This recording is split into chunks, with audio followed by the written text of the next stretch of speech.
بسم اللہ الرحمن الرحیم۔ السلام علیکم ویورس، مارکیٹ اپڈیٹ کی ویڈیو کے ساتھ عفان امان آپ کی خدمت میں حاضر۔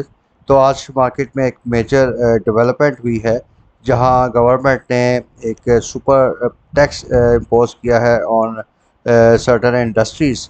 تو یہ 6% کے حساب سے انہوں نے امپوز کیا ہے، اور آلریڈی گورنمنٹ جو تھی ایک سپر ٹیکس 4% کا فائنینشیل ایئر 2023 کے بجٹ میں انکارپوریٹ کر چکی تھی۔ تو ویورز، جن کمپنیز کا فائنینشیل ایئر جولائی سے جون ہے، تو ان کے لیے یہ ٹیکس اپلائی ہوگا from July 2022 to June 2023 earnings. لیکن جن کمپنیز کا فائنینشیل ایئر دسمبر ہے، تو ان پہ یہ جو سپر ٹیکس ہے یہ 6 کوارٹرز کے لیے امپلیمنٹ ہوگا، یعنی جنوری 2022 سے لے کے جون 2023 تک کی جو ارننگز ہوگی ان پہ کمپنیز کو یہ سپر ٹیکس پے کرنا پڑے گا۔ تو ویورز، اس میں 13 سیکٹرز پہ یہ ایک ٹیکس گورنمنٹ نے امپوز کیا ہے، جس میں banking, oil and gas, cement, steel, fertiliser, automobile, textile, chemicals, LNG terminal, cigarettes, sugars, beverage اور ایویشن انڈسٹریز شامل ہیں۔ تو اگر ہم ابھی تک کی مارکیٹ کو دیکھیں تو KSE 100 انڈیکس جو ہے وہ اس کے کانسیکوینس میں تقریباً 3% یا 3.5% کی اس میں ڈکلائن آ چکی ہے۔ تو ابھی میں آپ کے ساتھ ان کا جو مختلف کمپنیز کی ارننگز پہ امپیکٹ ہوگا، وہ ہمارے ریسرچ ڈپارٹمنٹ نے اس کا ایک کمپریہنسو انالیسس بنایا ہے، تو وہ میں آپ کے ساتھ اس کا ایک بریف شیئر کر لیتا ہوں۔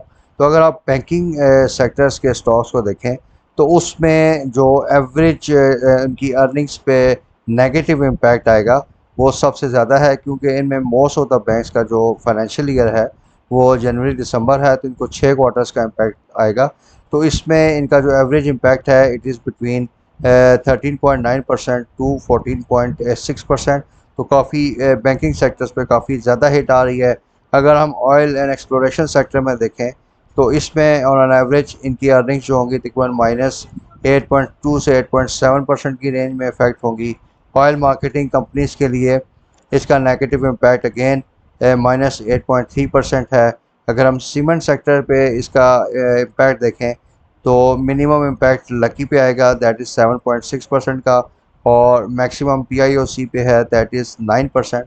تو آن این ایوریج سیمنٹ پہ بھی 8 سے 9% کا ان کی ارننگز پہ نیگیٹو امپیکٹ آ رہا ہے۔ اسی طرح اگر ہم فرٹیلائزر سیکٹر میں دیکھیں تو فرٹیلائزر سیکٹر میں بھی تقریباً 9% کا ایوریج نیگیٹو امپیکٹ آئے گا سپر ٹیکس کا۔ اور اسی طرح انجینئرنگ میں آغا اور مغل ہیں، تو اس میں بھی ان پہ خاص طور پہ آغا میں کافی مائنس امپیکٹ آ رہا ہے۔ لیکن ویورز، یہاں پہ آپ دیکھیں کہ مغل اسٹیل، اس میں جو اس کا نیگیٹو امپیکٹ ہے افیکٹو ٹیکس کا وہ تقریباً 3.3% کا ہے، اور اس کا شیئر اگر آج کی ڈیٹ میں آپ دیکھیں تو یہ آلریڈی تقریباً 4 to 5% گر چکا ہے۔ تو وی وڈ سجیسٹ کہ یہ جو مغل کا شیئر ہے یہ اگر تھوڑا سا یا ان لیولز پہ یا تھوڑا سا نیچے لیولز پہ آپ کو ملے تو آئی تھنک ہمیں اس کو ڈیفینیٹلی ان لیولز پہ ایکیومولیٹ کرنا چاہیے۔ اس کے بعد اگر ہم کیمیکل سیکٹرز میں بھی دیکھیں، اس پہ بھی اچھا خاصا امپیکٹ ہے۔ EPCL اور لاٹ کیمپ پہ تقریباً 10.4 اور 11.5% کا نیگیٹو امپیکٹ ہے۔ تو viewers, keeping in view the overall impact of the super tax on the earnings of the companies, تو اس میں آپ کو دیکھیں تو ایوریج تقریباً 9 سے 10% کا امپیکٹ آ رہا ہے تقریباً تمام کمپنیز پہ، اور ابھی جو مارکیٹ ہے وہ تقریباً 3.5 to 4% کی ڈکلائن ہے۔ تو وی ایکسپیکٹ کہ مارکیٹ یہاں سے ابھی 2 سے 3% کا فردر ڈکلائن لے سکتی ہے ڈیو ٹو دی میسو taxation consequences on the companies earnings. So ابھی بھی اگر آپ کو ان لیولز پہ بھی کچھ چانس مل رہا ہے تو ابھی آپ وی وڈ سجیسٹ کہ مارکیٹ سے ایگزٹ اسٹریٹجی کو اپنائیے، اور جیسے ہی یہ فیکٹر کیش ان ہو جائے تو اس کے بعد you may consider reentering the market. Thank you very much for the time viewers. اگر آپ کے اس اپڈیٹ سے ریلیٹڈ کسی قسم کا کمنٹ، کوئی یا سجیشن ہو تو please do contact me on my WhatsApp number. Once again thank you very much for the time. اللہ حافظ۔